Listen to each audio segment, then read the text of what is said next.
Look at you. You found me again, didn't you? You couldn't stay away. You thought, oh, you get that itch and you just go searching Vlog Boy, Vlog Boy. And I come up, because I'm well trained. I just pop up on your screen, don't I? You're sick, you know that? Viewer, I just want to say thank you so much for selecting my little face when you sat down at your screen and you thought, I want to see another one. I appreciate that. I appreciate the privilege of being led into your home or your toilet. You know, if you're watching this on a phone, I know what you do. Speaking of sick, we're going to talk about something a little bit, bit creepy. It's uncomfortable. Cousin marriage.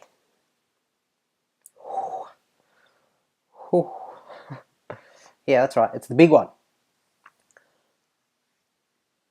Sometimes cousins romance each other. They do. It's called a cromance. Like a cronut. Bit different. They do. They see each other from across the room and they say, ooh, I like the look of that one. Lo and behold, sometimes they're related. This happens in many parts of the world, I have to say. It's not new. Oh, it's not new. It happens in Egypt, happens in Lebanon, happens in Palestine. In all of those countries, oh, my throat made a bit of an involuntary noise there, I apologise. In all of those countries, cousin marriage, chromances, are on the decline. But in Mauritania, Sudan, and also Morocco, it's on the rise. I learnt this from a recent article that I read on Wikipedia, but hey. So, different countries of the world, different popularity. Good case study for cousin marriage, Pakistan. What's going on in Pakistan? Great question. Probably, first of all, lovely curries. It's not racist.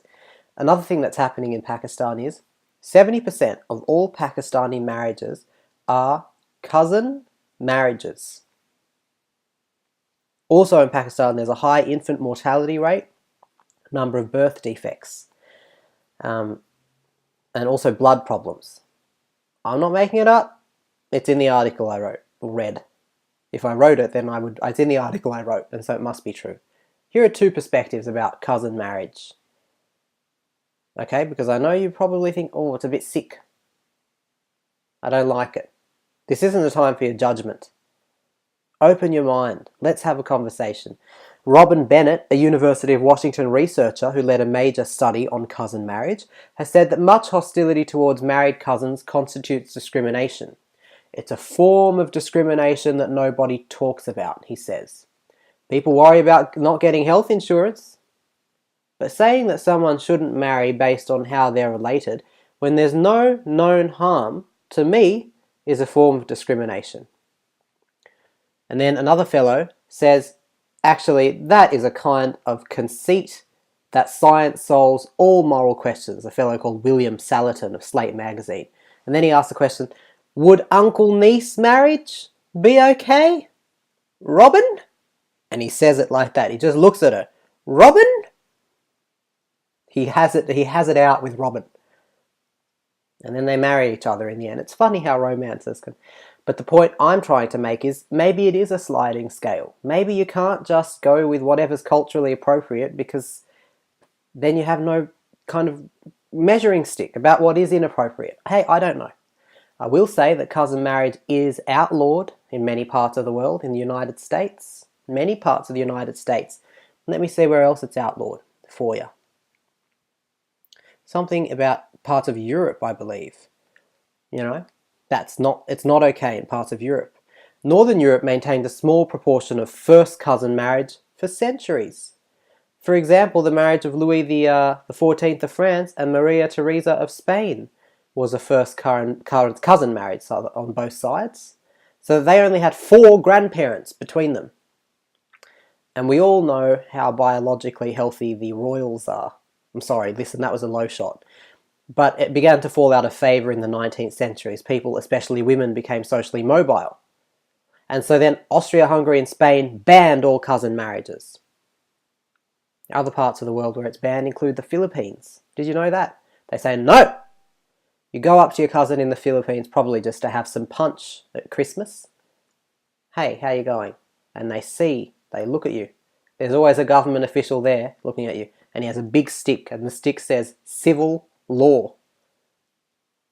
Step away from your cousin. He'll just scream it like that, and he'll slap the stick down.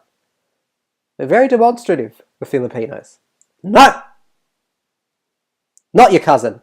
Hey, so there are positives and negatives. I think probably there's something about keeping it in the family. Yes, I said it. At least we know you're marrying someone of good stock. Keep it in the family. Don't go outside, step outside into the streets. You never know what you'll find. Vermin, filth. Keep it in the family. She's a good girl because I know her mother, because she's my sister, is what you would be saying. It's a close-knit community. I imagine if there are fights and the cousins have married and the family's forced to take sides now, the family's split right down the middle because of your cousin married. If you married lovely Stephen down the street, we wouldn't have this problem. Christmas would be, a pleasant event, not this awkward mess that we now have because brothers and sisters have been turned against each other. Yes, because of the kind of insular community that we have now. Yes.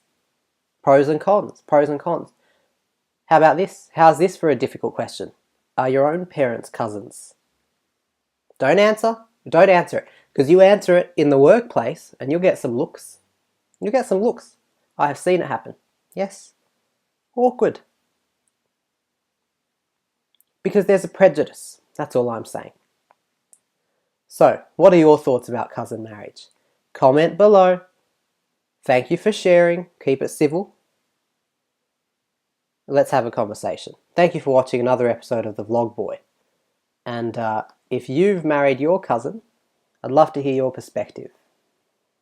And I'd love to see your children as well.